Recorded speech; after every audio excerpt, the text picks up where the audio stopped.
सुखो बुद्धान उपादो सुखा सद्धम्मदेशना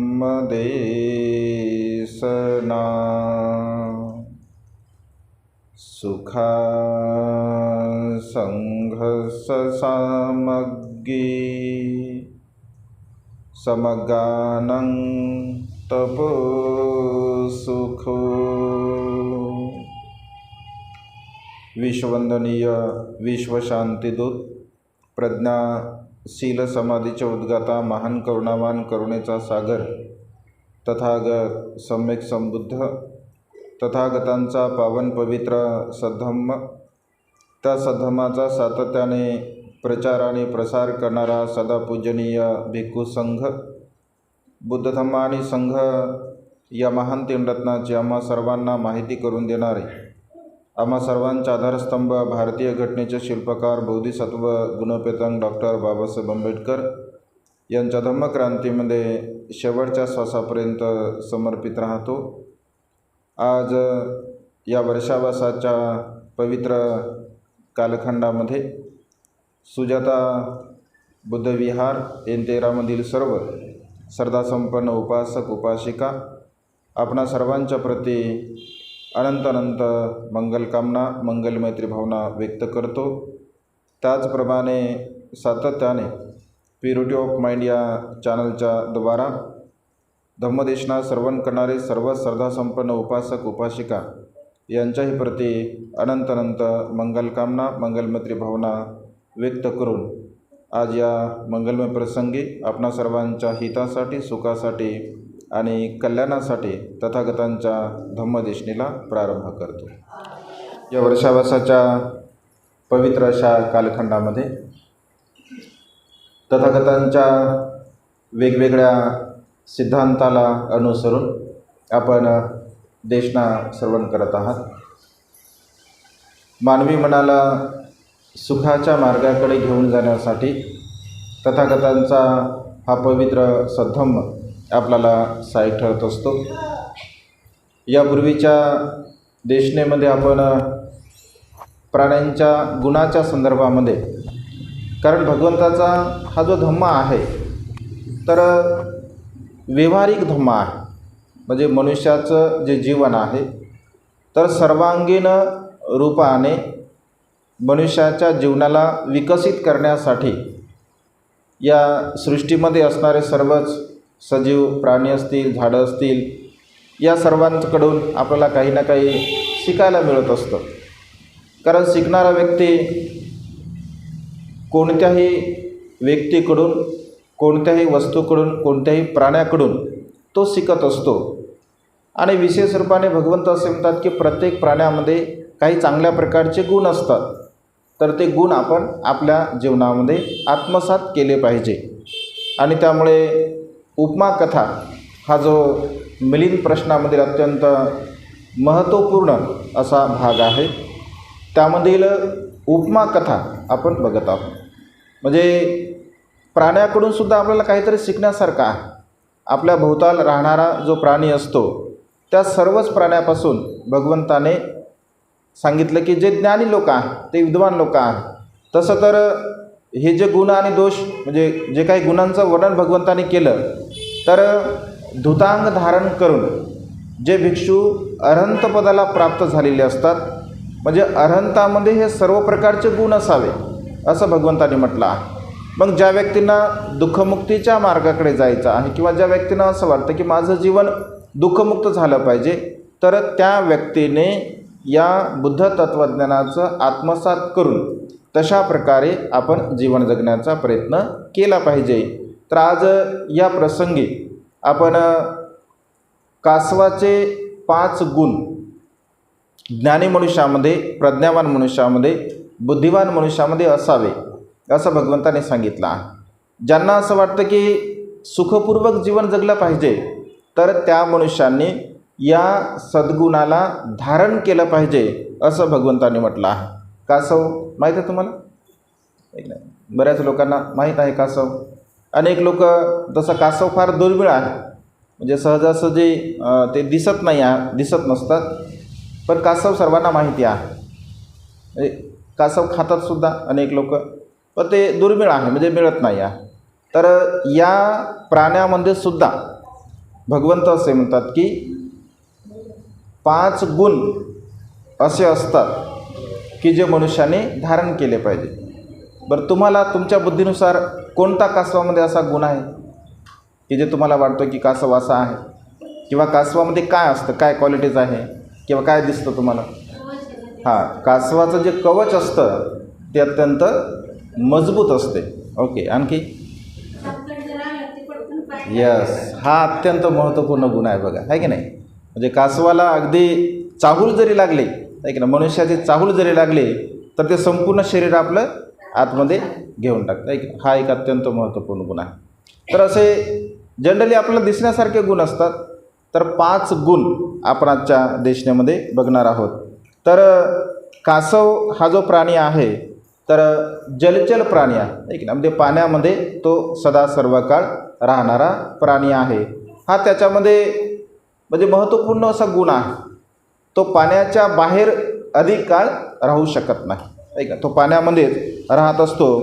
अगदी तशाच प्रकारे भगवंत असे म्हणतात की जो मनुष्य म्हणजे पाण्यामध्ये राहण्याचे काय गुण आहे किंवा काय दोष आहे, तर पाण्यामध्ये सहजासहजी कोणी राहू शकत नाही अधिक काळ. म्हणजे पाण्यातला मासा पोहतो कसा, जावी त्याच्या वंशी तोची कळे, असं संतांचं वचन आहे.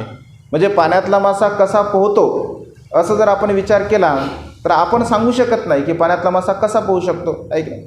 त्यामुळे पाण्यामध्ये राहणारे जे जलचर प्राणी असतात, तर पाण्यामध्ये राहणारे जलचर प्राणी हे त्यांच्या पद्धतीने जीवन जगत असतात. हा जो कासव असतो, हा कासवसुद्धा जलचर प्राणी आहे, म्हणजे पाण्यामध्ये तो राहणारा आहे. आणि पाण्यामध्ये राहत असताना त्या पाण्याची कितीही खोली असेल, म्हणजे कासव समुद्रामध्ये विशेष रूपाने आपल्याला पाहायला मिळतात, तर समुद्राची असणारी जी खोली आहे, त्या समुद्राची कितीही जरी खोली असेल तरीसुद्धा कासव हा त्या तळापर्यंत जाऊ शकतो. तळापर्यंत जाण्याची क्षमता त्या कासवामध्ये असते. आता समुद्राच्या खोलीचा जर आपण विचार केला तर ती म्हणजे अगणित आहे, मोजू शकत नाही आपण, अशी आहे. तर तशाही अवस्थेमध्ये कासव हा तळाशी जातो आणि तळाशी जाऊनसुद्धा तो आपल्याला कधीकधी वरसुद्धा पाण्याच्या दिसत असतो. जसं विहीर आहे, विहिरीमध्ये सुद्धा कासव आपण बघतो, तर विहिरीमध्ये सुद्धा कासव असतात, तर तेही तळाशी राहतात, पण कधीकधी वर आपल्याला पाहायला मिळत असतात. म्हणजे त्याच्यामध्ये असणारी ही विशेषता आहे की तो त्या तळालासुद्धा जाऊ शकतो आणि तो वरसुद्धा म्हणजे येऊ शकतो. तर मनुष्य भगवंत असे म्हणतात की जीवन जगत असताना हा गुण आपण कासवाचा धारण केला पाहिजे. मग या संसारामध्ये जीवन जगत असताना जे काही आपण संयमपूर्ण असं जीवन जगत असतो, तर संयमपूर्ण जीवन जगण्यासाठी हे वरवर जीवन जगता येत नाही. संयमपूर्ण किंवा सुखपूर्वक जर जीवन जगायचं असेल तर वरवर आपण जगू शकत नाही. कासव जर समजा वरवरच जर राहिला, ऐक ना, पाण्याच्या वरवरच जर त्याने जीवन जगलं तर त्याच्यावरती कधीही संकट येऊ शकते आणि ते कधीही मृत्यूला प्राप्त होऊ शकतो. परंतु जेव्हा वेळ असेल, जेव्हा प्रसंग असेल, तेव्हाच तो वर येत असतो, अन्यथा तो वरसुद्धा येत नाही. तर तो पाण्याच्या मध्यभागी म्हणजे राहत असतो, तळाशी राहत असतो. अगदी भगवंत म्हणतात की अगदी तसंच भगवंत म्हणतात की भिक्षूंनो, जर तुम्हाला उपासकांनासुद्धा जर सुखपूर्वक जीवन जगायचं असेल तर धम्म आचरण वरवर करणे, जर वर करणे जर आपण धम्माचं आचरण केलं तर त्यामुळे सुख काही प्राप्त होत नाही. म्हणजे धम्म आचरण करण्यासाठी त्या धम्माच्या खोलीपर्यंत आपल्याला जावं लागेल, त्या धम्माच्या डीपमध्ये आपल्याला जावं लागेल.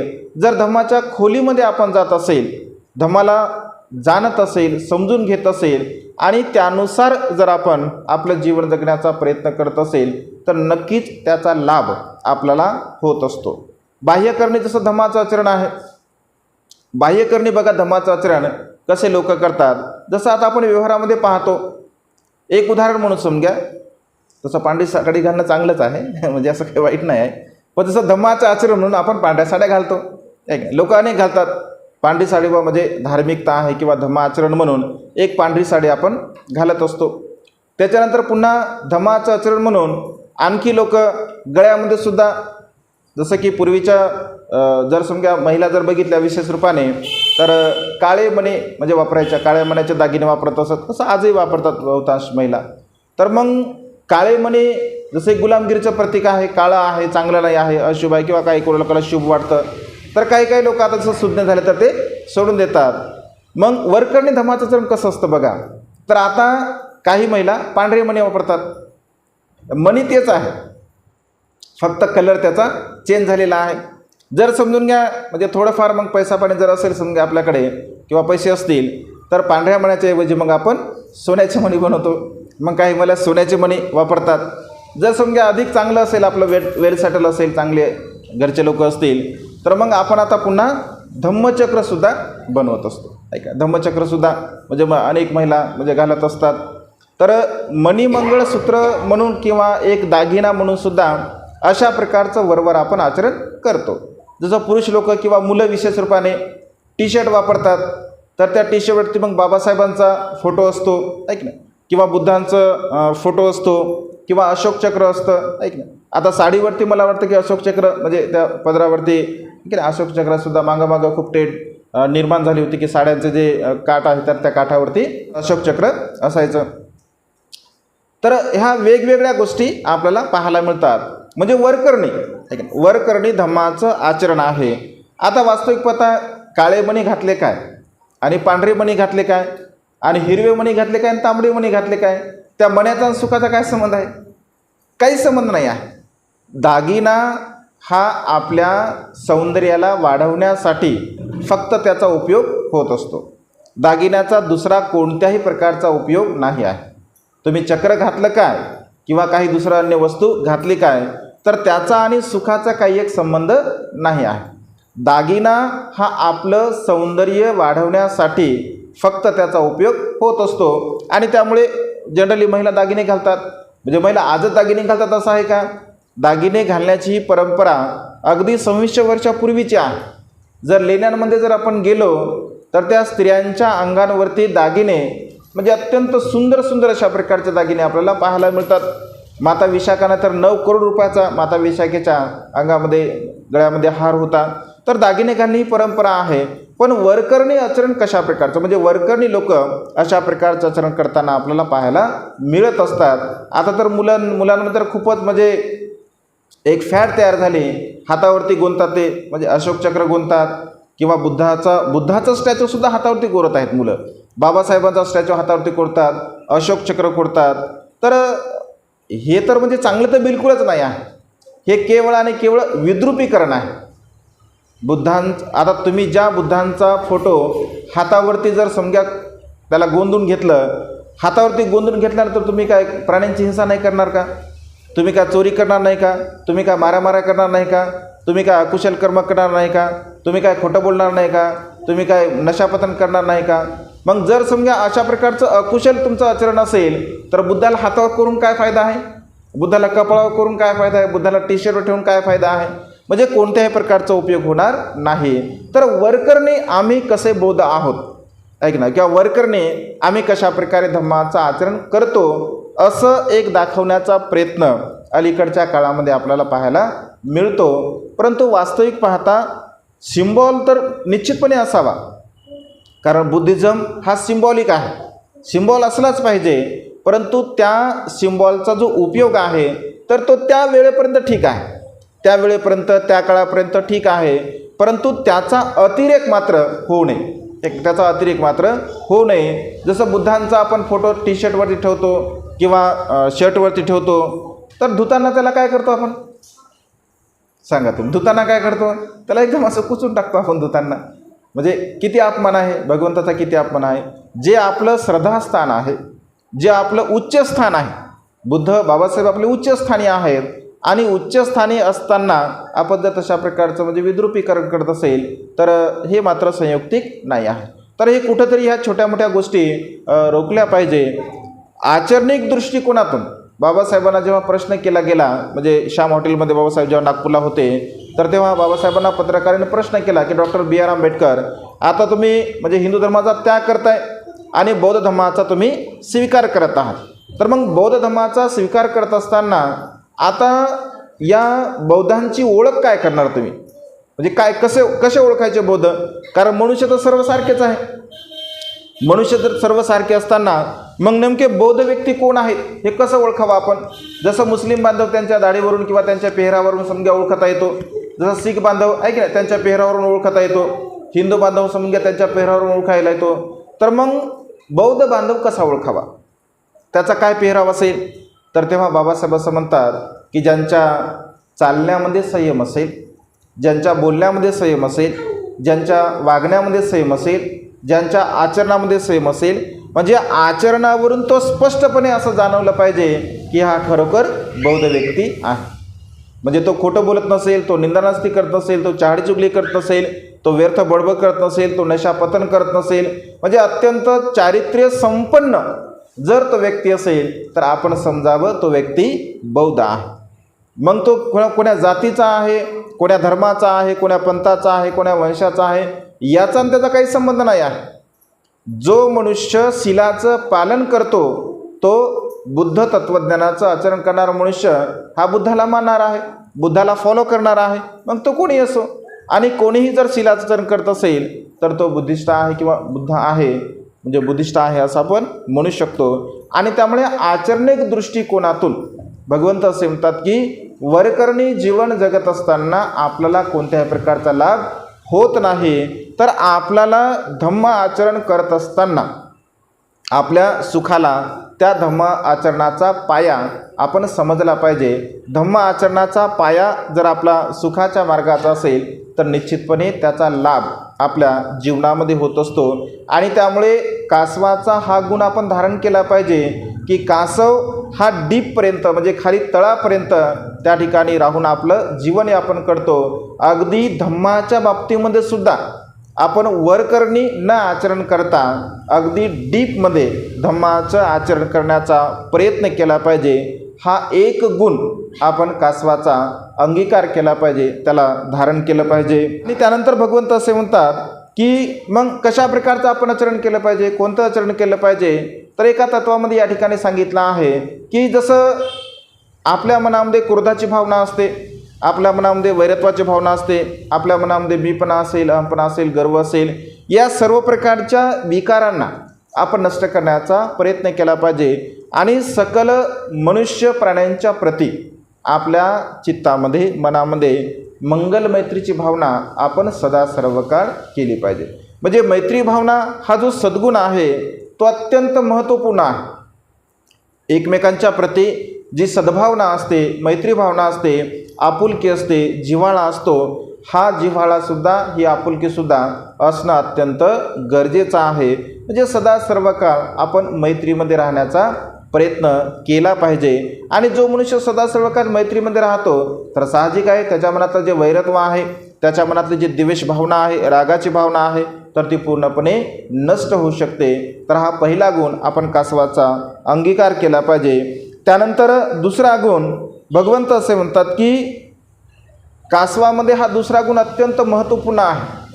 त्याला जर चाहूल लागत असेल तर चाहूल लागताच, म्हणजे मनुष्याची चाहूल असेल किंवा प्राण्यांची चाहूल असेल, त्याला चाहूल लागता क्षणी तो डायरेक्टली तळाशी त्या ठिकाणी जात असतो. एवढ्या स्पीडनं त्या तळाशी तो जातो तर जे जाळं टाकणारे जे काही कोळी बांधव असतात, मच्छी विकणारे लोक असतात, तर त्यांनी जाळं जरी टाकलं असेल, म्हणजे कासव दिसला आणि जरी समजा जाळं टाकलं असेल तर सहजासहजी त्यांच्या जाळ्यामध्ये तो काही येत नाही. कारण त्याचा जो स्वभाव आहे तो क्षणामध्ये तळाशी जाण्याचा त्याचा स्वभाव आहे. तेवढ्या स्पीडने तो तळाशीसुद्धा जाऊन लपू शकतो. म्हणजे स्वतःचं संरक्षण करण्याची क्षमता त्या कासवामध्ये असते. अगदी तशाच प्रकारे भगवंत असे म्हणतात की मनुष्याने आपल्या मनामध्ये विकारांची चाहूल लागताच, विकारांची चाहूल लागताच त्या विकाराला नष्ट करण्याचा प्रयत्न केला पाहिजे. पण आपल्याला तर चाहूल लागते, आपल्याकडून कर्म होऊन जाते आणि नंतर मग समजते आपल्याला की अरे असं असं झालं नाही का. जर समजा आपल्या मनामध्ये राग जर उत्पन्न झाला, समजा मनुष्याच्या मनामध्ये राग उत्पन्न झाला, तर राग उत्पन्न झाल्याबरोबर एखाद्या मनुष्याला म्हटलं की बा तुला राग उत्पन्न झाला, आता त्या रागाची जरा चाहूल लागू दे तुला आणि त्या रागाला नष्ट कर, तसं होऊ शकते का? नाही होऊ शकत.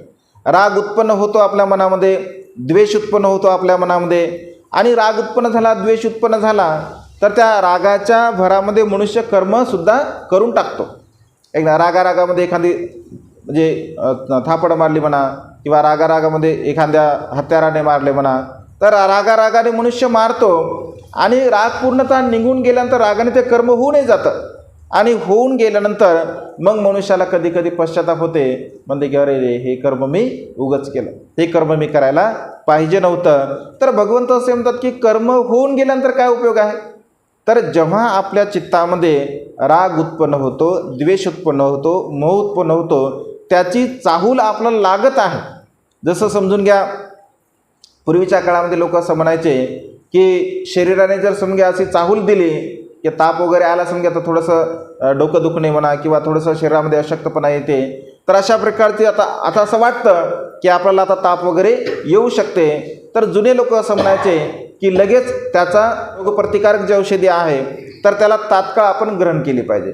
आणि मग जुने लोक काय करायचे, लिंबाचा जो म्हणजे लिंबाची जी साल असते आहे की नाही, लिंबाच्या सालीची पांढरी साल ते बारीक बारीक काढायचे, त्या सालीला असं कुटायचे, त्याचं पाणी करायचे आणि ते पाणी पिऊन घ्यायचे. म्हणजे थोडं असं वाटलं, एक 2-3 दिवस जर समजा साली पिली का पूर्णतः त्या ठिकाणी त्याचा आजार किंवा ताप वगैरे पूर्णपणे नष्ट होतो. आजही लोक करतात.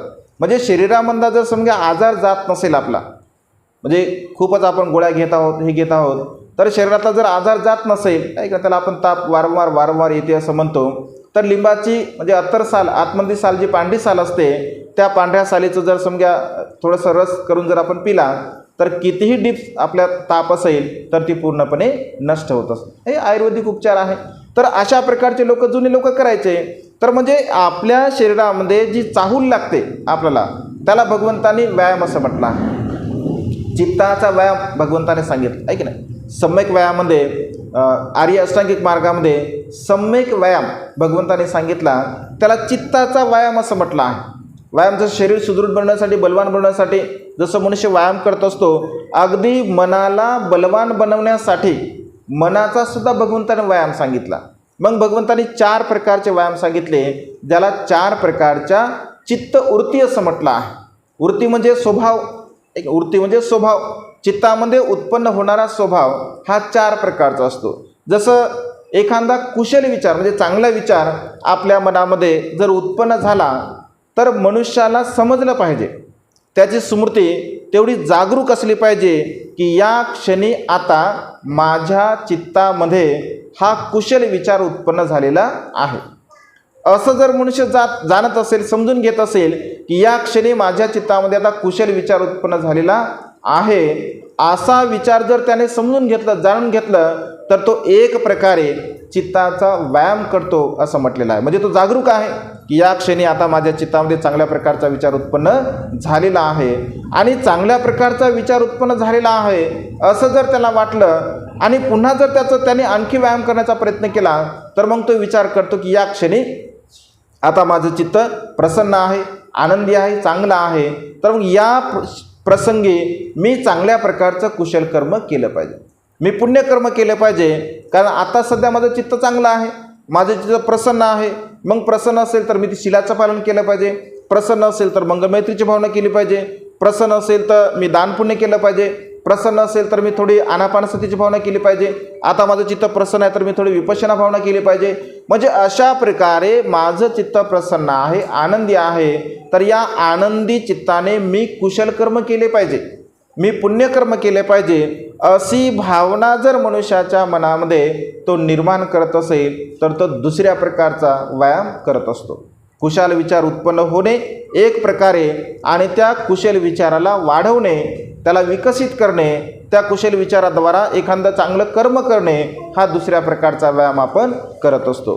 त्यानंतर अकुशल विचार उत्पन्न झाला, आपल्या चित्तामध्ये अकुशल विचार उत्पन्न झाला, समजा राग उत्पन्न झाला, द्वेष उत्पन्न झाला, मोह उत्पन्न झाला, मूढता उत्पन्न झाली किंवा अनेक अन्य प्रकारचा विकार आपल्या चित्तामध्ये उत्पन्न झाला, तर चित्तामध्ये विकार उत्पन्न झाल्याबरोबर आपल्याला समजलं पाहिजे की आता या क्षणी माझ्या चित्तामध्ये हा विकार उत्पन्न झालेला आहे.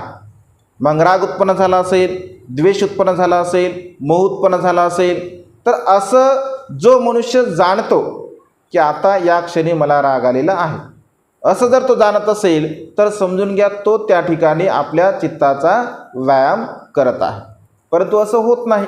ऐका, जेव्हा आपल्या चित्तामध्ये तो भाव उत्पन्न होतो तर तेव्हा आपली स्मृती काय जागरूक नसते आणि आपली स्मृती जागरूक नसल्यामुळे मग त्याद्वारा आपण कर्म करून टाकतो. ऐका, रागामध्ये कर्म करून टाकतो, द्वेषामध्ये कर्म करून टाकतो, मोहामध्ये कर्म त्या ठिकाणी करून टाकतो.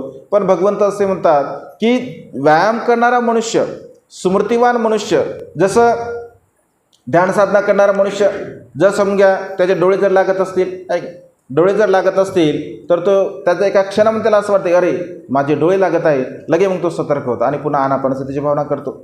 त्याला वाटतं की नाही, हे तर मी डोळे लागत आहे, मी तर झोपत आहे, मी तर प्रमादामध्ये आहे आणि मला तर प्रमादामध्ये राहायचं नाही, मला तर जागरूक राहायचं, सजग राहायचं आहे. लगेच पुन्हा आणि गोविंका गुरुजीसुद्धा म्हणजे बोलता बोलता काय म्हणतात, अगर हमारा चित्त भटक जाए, अन्य विषय पर जाए तो हमारा श्वास को थोडा बढ़ाइए. श्वास जर आपण समजा वाढवला, मग श्वास वाढवल्यानंतर बाकी ठिकाणी जर आपलं चित्त जात असेल तर तिकडलं चित्त आपल्या श्वासावरती केंद्रित होत असतं.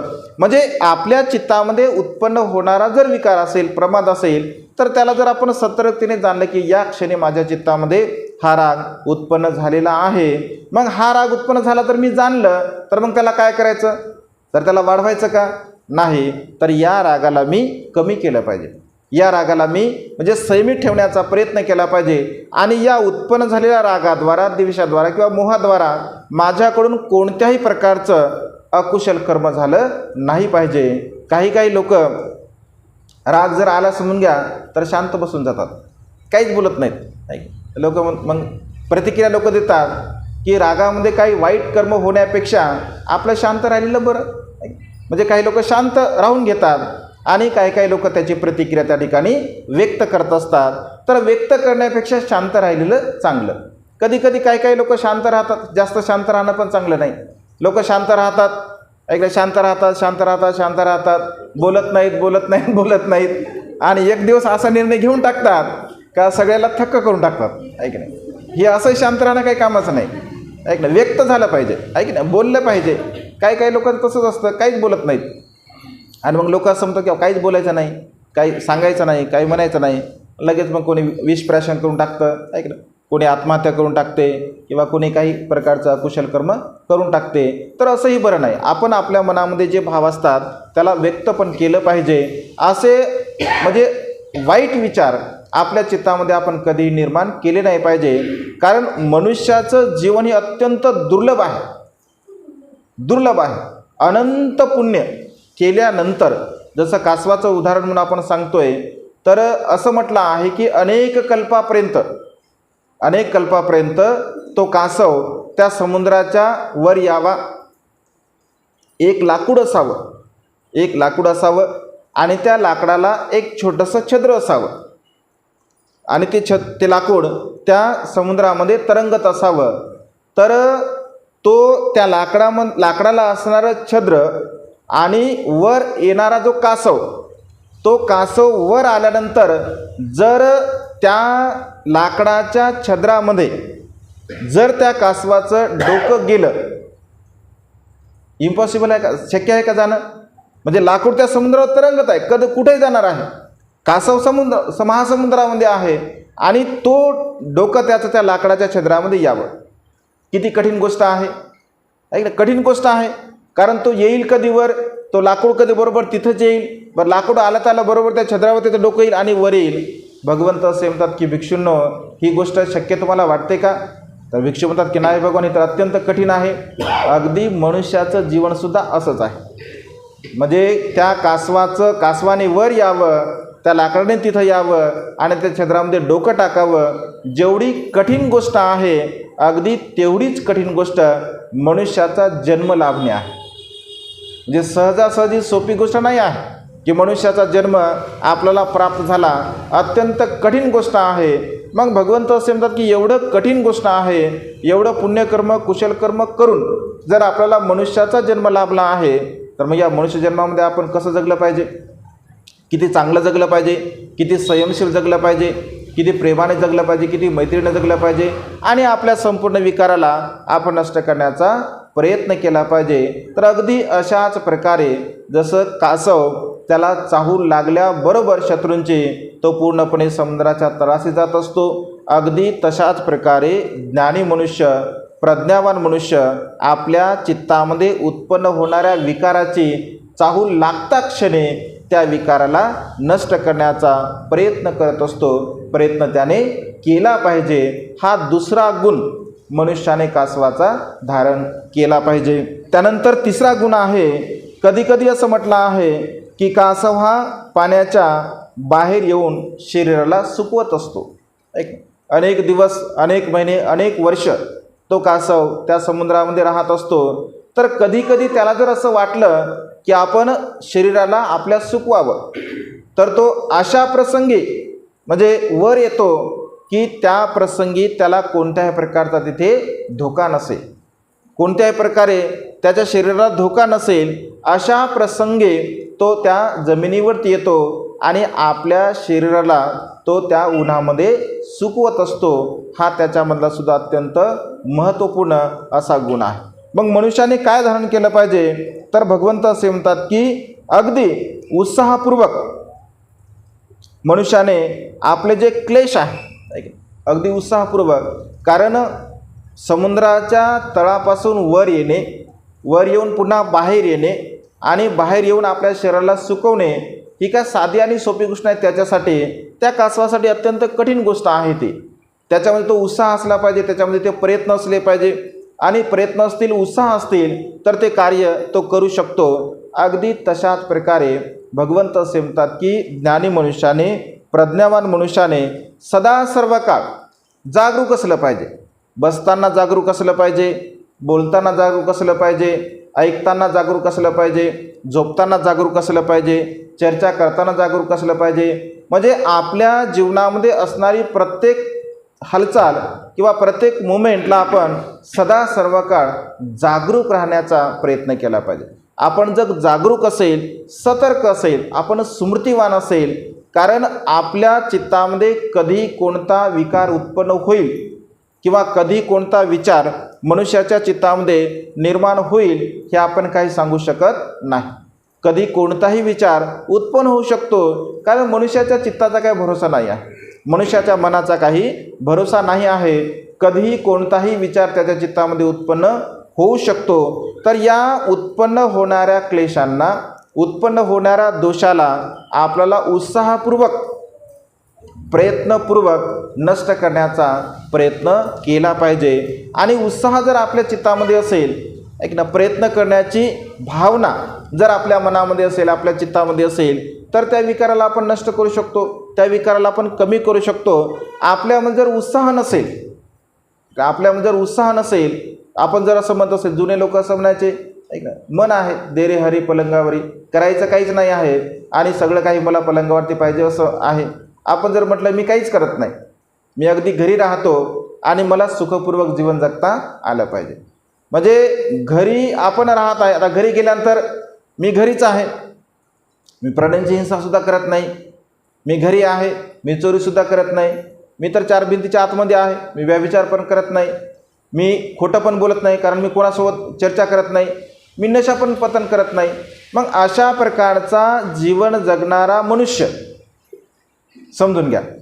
एका रूममध्ये एक व्यक्ती आहे, तो असं म्हणतो की मी प्राण्यांची हिंसा करत नाही, चोरी करत नाही, व्यभिचार करत नाही, खोटं बोलत नाही, निंदानास्ती करत नाही, चहाडचुगली करत नाही, व्यर्थ बडबड करत नाही किंवा कोणत्या नशा पदार्थ सेवन करत नाही. मी एका रूममध्ये मला स्वतःला कोंडून घेतो, म्हणजे एका रूममध्ये राहतो, माझा काहीच संबंध नाही. तर अशा प्रकारचा मनुष्य सिलवान आहे का? त्याला सुखी मनुष्य म्हणू का आपण?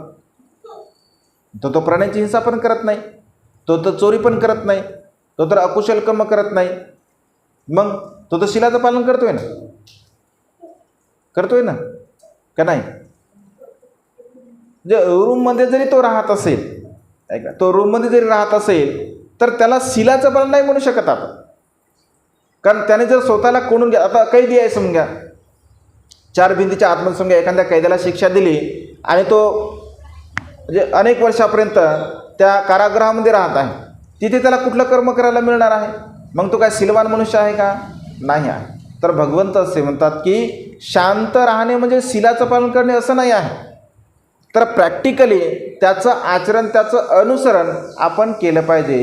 कशाच्या आधारावरती? चित्ताच्या आधारावरती, मनाच्या आधारावरती. आणि त्यामुळे शांत राहणे म्हणजे शिलाचं पालन करणे असं नाही आहे बिलकुल. तर प्रॅक्टिकली आपल्या जीवनामध्ये घडणाऱ्या ज्या काही घटना असतात त्या घटनेला आपण सामोरे जाऊन त्या सर्व प्रकारच्या शिलाला आपण धारण करण्याचा प्रयत्न केला पाहिजे. आणि हे सर्व कधी करू शकतो आपण? जेव्हा आपल्यामध्ये उत्साह असेल, आपल्यामध्ये काहीतरी करण्याची तळमळ असेल. तळमळ जर असेल, उत्साह असेल, वीर्य म्हणजे प्रयत्न करण्याची पराकाष्ठा जर मनुष्याकडे असेल.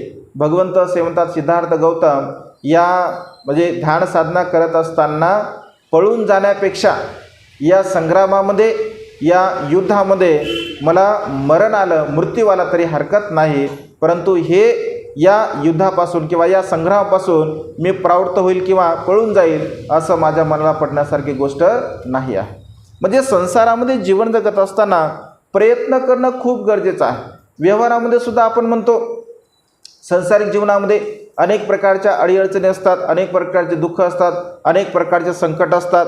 आणि मग जुने लोक म्हणायचे, बाई संयम ठेव, ऐक ना, मुलींना सांगताना आपल्या म्हणायचे, बाई संयम ठेव, हे दिवस काय सारखे राहणार नाही आहे, कधीतरी बदल होईल आणि कधीतरी बदल होईल आणि तुझ्या जीवनामध्ये सुख प्राप्त होईल. कारण संयम ठेवण्यासाठी आपण शिकवत असतो आणि संयम हा अत्यंत महत्त्वपूर्ण आहे. आणि संयमामुळे मनुष्यामध्ये उत्साह उत्पन्न होतो. आणि उत्साह जर उत्पन्न झाला असेल तर मनुष्य आपल्या जीवनामध्ये जे काही क्लेश असतात, जे दुःख असतात, या सर्व प्रकारच्या दुःखाला नष्ट करण्याचा तो प्रयत्न करत असतो. अगदी तशाच प्रकारे संकटाला दूर सारून आपल्या स्वतःची सुरक्षितता कासव करत असतो. ऐक ना, पाण्याच्या बाहेर येतो त्यासाठी खूप मोठं संकट आहे ते, कारण पाण्याच्या बाहेर आल्यानंतर त्याला कधीही कोणीही पकडू शकतो, हे खूप मोठं संकट आहे. पण त्या संकटाला सुद्धा म्हणजे बाजूला सारून प्रयत्नपूर्वक, उत्साहपूर्वक आपली जी क्रिया आहे, म्हणजे शरीराला सुकवण्याची जी प्रक्रिया आहे, तर तो शरीराला सुकवण्याची प्रक्रिया पूर्ण करत असतो. अगदी तशाच प्रकारे या संसारामध्ये राहत असताना सुद्धा आपल्या चित्तामध्ये जर क्लेश उत्पन्न होत असेल, द्वेष उत्पन्न होत असेल, कारण भोवतालचं सगळं वातावरण तसंच आहे, ऐक ना, भोवताल तशाच प्रकारचं आपलं असतं. आणि त्यामध्ये सुद्धा आपण आपल्या स्वतःला एका सुखाच्या मार्गाकडे घेऊन जाण्याचा आपण प्रयत्न केला पाहिजे. हा तिसरा गुण कासवाचा आपण धारण केला पाहिजे. त्यानंतर चौथा गुण आहे, असं म्हटलं आहे की कासव कधीकधी जमीन उकरून, म्हणजे समुद्राच्या बाजूला म्हणा किंवा नदीच्या बाजूला म्हणा, जमीन उकरून कधीकधी तो तिथे घर करत असतो आणि त्याही घरामध्ये तो राहत असतो. कधीकधी ऑलरेडी बनवलेली जी बिळं असतात त्या बिळामध्ये सुद्धा तो राहत असतो. म्हणजे काही क्षण, काही वेळ, काही काळापर्यंत तो राहत असतो. अगदी तशाच प्रकारे तेथे त्याची राहण्याची, म्हणजे त्याला ते नॅचरली ह्या ज्या गोष्टी असतात त्यांच्यामध्ये, तर त्यांच्या जीवन जगण्याच्या ह्या पद्धती असतात. जसं पाण्याच्या वर येणे, एक वर घेणे, श्वास येणे, म्हणजे काही काळासाठी त्याला त्या श्वासाची आवश्यकता असेल तर त्यामुळे तो श्वाससुद्धा घेऊ शकतो. काही काळानंतर त्याला आवश्यकता असेल की शरीराला सूर्यप्रकाशसुद्धा लागला पाहिजे, एका शरीराला आपण सुकवलंसुद्धा पाहिजे, तर त्याची त्याला काही काळानंतर गरज वाटत असेल तर तीही गरज तो पूर्ण करतो. काही काळानंतर त्याला असं वाटत असेल की जमिनीचा त्याला स्पर्श झाला पाहिजे, मातीचा स्पर्शसुद्धा अत्यंत महत्त्वपूर्ण आहे, तर काही काळानंतर त्याला मातीचा स्पर्शसुद्धा गरज भासत असेल, तर हे सर्व प्रकारचे कर्म तो करतो. म्हणजे पाण्याच्या वरसुद्धा तो येतो, आहे की नाही, सूर्यप्रकाशसुद्धा तो ग्रहण करतो आणि जमिनीला सुद्धा तो खंदत असतो, खोदून त्या ठिकाणी तो काही काळापर्यंत राहत असतो. म्हणजे त्याला आवश्यक ज्या काही गोष्टी असतात त्या सर्व प्रकारच्या गोष्टीला तो पूर्ण करत असतो. अगदी तशाच प्रकारे भगवंत असे म्हणतात की आपण व्यवहारामध्ये दुःखाला कारणीभूत ठरणाऱ्या ज्या गोष्टी असतात त्या गोष्टींना आपण संयमितपणे सांभाळण्याचा प्रयत्न केला पाहिजे. दुःखाचे कारण सांगत असताना भगवंत असे म्हणतात की 8 लोकधर्म आहे. महामंगल सूत्रामध्ये आपण म्हणतो फुट्टस्स लोकधम्मेहि चित्तं यस्सन्न कंपते अशोकं विरजं खेमं एतं मंगलमुत्तम.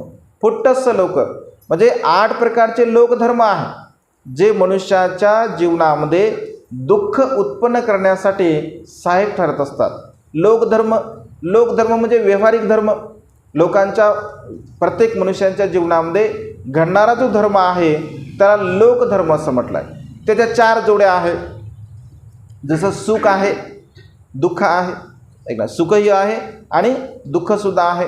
जसं यश आहे, अपयशसुद्धा आहे, लाभ आहे, अलाभसुद्धा आहे आणि कीर्ती आणि अपकीर्ती आहे.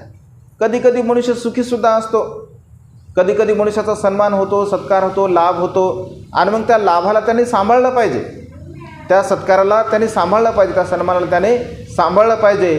कारण हा सुद्धा खूप मोठा एक विकार आहे. मनुष्याच्या मनामधला हा खूप मोठा एक विकार आहे. लाभाचा, सत्काराचा, मीपणाचा, अहमपणाचा, गर्वाचा हा सुद्धा खूप मोठा एक विकार आहे.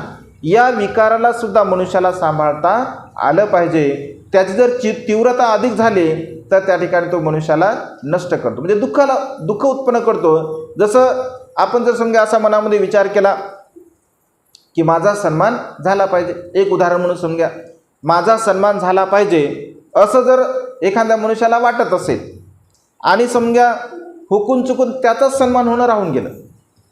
कधी कधी होतं आपलं, कधी कधी असं होतं की सन्मान तर करायचा असतो आपल्याला सर्वांचा, पण ते राहून जातं आपल्याकडून. आता राहून गेल्यानंतर दोघांनाही दुःख होते, म्हणजे ज्याचा केला नाही त्यालाही दुःख होते आणि ज्यांनी केला नाही त्यालासुद्धा दुःख होते. कारण त्याच्या मनामध्ये तशी भावना नसते, पण त्याच्याकडून ते राहून जाते. म्हणजे सन्मानाची भावनासुद्धा, आणि त्याने जर तिथे समता ठेवला, ठीक आहे माझा तर अनेक वेळा सन्मान केला, राहून गेला एक वेळेस, नाही केला तर नाही केला, काही फरक पडत नाही, असा जर मनाचा मोठेपणा जर दाखवला समजा तर त्याला दुःख होणार नाही. पण हा मनाचा मोठेपणा मनुष्य दाखवत नाही आणि मनाचा हा मोठेपणा न दाखवल्यामुळे मनुष्याला दुःख होते. हे भगवंताने म्हटलं सुखही सुद्धा दुःखकारक आहे. त्या सुखामध्ये जर आपण हळूहळून गेलो तर ते सुखसुद्धा दुःखकारक आहे. दुःख तर दुःखकारक आहे, पण याच्यामध्ये समता ठेवता आली पाहिजे आपल्याला. ठीक आहे, सुखसुद्धा आहे आणि दुःखसुद्धा आहे, तर सुखाला आणि दुःखाला सुद्धा आपण जाणलं पाहिजे, समजून घेतलं पाहिजे. अशा पद्धतीने याला सुद्धा आपण जाणलं पाहिजे, समजून घेतलं पाहिजे. भगवंत असे म्हणतात की ही समता ठेवली पाहिजे, म्हणजे समानता. समता म्हणजे समानता, सुखामध्ये सुद्धा आणि दुःखामध्ये सुद्धा आपल्या मनाला समान रूपामध्ये आपण ठेवण्याचा प्रयत्न केला पाहिजे. आणि समान रूपामध्ये जर आपण असेल तर मग आपण सजग असतो, जागरूक असतो. तसं यश आहे, अपयश आहे. कधी कधी जीवनामध्ये अपयशसुद्धा मनुष्याला येते, कधी कधी मनुष्य यशस्वीसुद्धा होतो. तर यशस्वी आल्यानंतर त्या यशाची हवा, ऐक ना, जुने लोक असं म्हणतात की यशाची हवा नाकामध्ये शिरली नाही पाहिजे, ऐक ना, तर ती जर हवा शिरली तर मग मनुष्य त्या ठिकाणी बर्बाद होतो. तर तिथे संयम ठेवता आला पाहिजे. आपण यशस्वी आहोत तर ठीक आहे, आपण संयमशील राहिलं पाहिजे. आपण अपयशी असेल, अपयश जर येत असेल तर आपण खचून नाही गेलं पाहिजे. जीवनामध्ये जर अपयश असेल तर खचून नाही गेलं पाहिजे. आपण प्रयत्न केले पाहिजे, पराकाष्ठा केली पाहिजे. आपण प्रयत्न करत असेल, पराकाष्ठा करत असेल, पुन्हा पुन्हा जर प्रयत्न करत असेल तर निश्चितपणे आपल्याला जीवनामध्ये कधी ना कधी यश संपादन होत असते. आणि त्यामुळे खचून जाऊ नये मनुष्याने. प्रयत्न करणं आपलं काम आहे आणि जो मनुष्य प्रयत्न करतो तर तो निश्चितपणे केव्हा ना केव्हा यशस्वी होत असतो. कधी कधी काही लोकांना म्हणजे लगेच यश प्राप्त होते, काही लोकांना काही काळानंतर यश प्राप्त होते. तर तशा प्रकारचे प्रयत्न आपण केले पाहिजे. म्हणजे यश असेल, अपयश असेल, सुख असेल, दुःख असेल, लाभ आहे, अलाभ आहे. आपल्याला कधी कधी लाभ होतो खूप मोठ्या प्रमाणामध्ये, कधी कधी आपला अलाभ होतो, म्हणजे आपली हानी होते. तर याही सुद्धा म्हणजे समताभाव आपण ठेवला पाहिजे. कीर्ती अपकीर्ती, ऐक ना, आपला सन्मान होतो, मान होतो, कीर्ती होते, ऐक ना, आपली वाह होत असते. कधी कधी आपली निंदासुद्धा होते, कधी कधी काही लोक निंदासुद्धा करतात.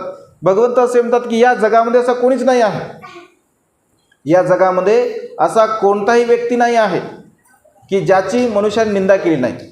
कोणीच नाही आहे, म्हणजे सर्वसामान्य व्यक्ती नाही आहे. बुद्धाची निंदा करतात लोक, तर बाकीच्याची काय गोष्ट आहे, आपण तर काहीच नाही. मग म्हणजे निंदा करणाऱ्या व्यक्तीची लोक निंदा करतातच. कमी बोलणारा व्यक्ती असेल तरी लोक म्हणतात की हा फारच कमी बोलतो. जास्त बोलणारा असेल तर लोक म्हणतात की हा जास्तच बोलते, मग जरा बडबड जास्त करते म्हणा, आहे की नाही. आणि काहीच जर बोलणार नसेल तर लोक म्हणतात हा काहीच बोलत नाही, काहून बोलत नाही. म्हणजे जास्त बोलणाऱ्याला सुद्धा लोक नाव ठेवतात, कमी बोलणाऱ्याला सुद्धा लोक नाव ठेवतात, आणि काहीच नाही बोलणाऱ्याला सुद्धा लोक नाव ठेवतात. तर जुने लोक म्हणतात काही लोक घोड्यावरही चालू देत नाहीत आणि काही लोक पायी सुद्धा चालू देत नाहीत. म्हणजे ही लोकांची रीत आहे. हा लोकव्यवहार आहे, याला लोकधर्म असं भगवंतांनी म्हटलं आहे. या लोकधर्माला सुद्धा आपण समजून घेतलं पाहिजे. या लोकधर्माला जर आपण समजून घेतलं तर मग आपण समतेमध्ये राहतो. समतेमध्ये राहणं अत्यंत महत्त्वपूर्ण आहे. तर भगवंत असे म्हणतात की अगदी अशाच प्रकारे व्यवहारामध्ये उत्पन्न होणाऱ्या ज्या काही घटना असतात तर त्या घटनेला आपण अत्यंत संयमपूर्वक, अत्यंत प्रज्ञापूर्वक आपल्या मनाला संयमित ठेवून आपण जीवन जगण्याचा प्रयत्न केला पाहिजे. तर हा 5वा गुणसुद्धा म्हणजे लाभ, सत्कार, प्रशंसा, मीपणा, अहंपणा, गर्व या सर्व प्रकारच्या गोष्टीला नष्ट करून आपण जीवन जगण्याचा प्रयत्न केला पाहिजे. हे सुद्धा अत्यंत महत्त्वपूर्ण आहे. आणि शेवटचा आणि 5वा गुण असा आहे की भगवंत असे म्हणतात, कासव जरी पाण्याबाहेर समजा आला असेल, पाण्याच्या बाहेर जरी आला असेल आणि पाण्याच्या बाहेर आल्यानंतर जर समजून घ्या त्याला कोणी जर पकडायला गेलं असेल, पाण्याच्या बाहेर तो आला अचानकपणे आणि त्याला जर कोणी पकडायला गेलं तर संपूर्ण शरीराला तो आतमध्ये म्हणजे पाय असतील, डोळे असेल किंवा तोंड असेल, या सर्व शरीराच्या अवयवाला तो आतमध्ये घेतो आणि आतमध्ये घेतल्यानंतर त्याच्या शरीराचा जो कवच असतो तो एवढा मजबूत असतो, म्हणजे त्याला किती हत्याराने मारलं असेल, त्याला दगडाने मारलं असेल तरीसुद्धा त्या कवचाला काहीही होऊ शकत नाही. म्हणजे स्वतःची सुरक्षा करण्यासाठी निसर्गाने त्याच्यामध्ये अशा प्रकारचं कवच निर्माण करून दिलं की सहजासहजी मनुष्य त्या कवचाला पूर्णतः नष्ट करू शकत नाही. अगदी तशाच प्रकारे या संसारामध्ये जीवन जगत असताना मनुष्याकडे स्मृती नावाचं कवच आहे. मनुष्याला भगवंताने स्मृती नावाचं कवच दिलं. स्मृती नावाचं कवच जर मनुष्याने धारण केलेलं असेल तर त्या मनुष्याची कधी हानी होत नाही. मग स्मृतीने म्हणजे हानी कशामुळे होते तर हानी 6 इंद्रियाच्या द्वारा आपली हानी होत असते. जसं डोळ्याने आपण दृश्य बघितलं, चांगलं वाटलं तर त्याला आपण स्वीकार करतो, वाईट वाटलं तर आपण त्याचा तिरस्कार करतो. कानाने जसं आपण शब्द ऐकतो, चांगला वाटला तर आपल्याला छान वाटतं, वाईट अपशब्द असेल तर आपल्याला दुःख होते. जिभेनं आपण रस घेतो, चांगला आवडीचा जर रस असेल तर आपण त्याला छान वाटतं आणि जर समजा आवडीचा नसेल तर आपल्याला दुःख होतं.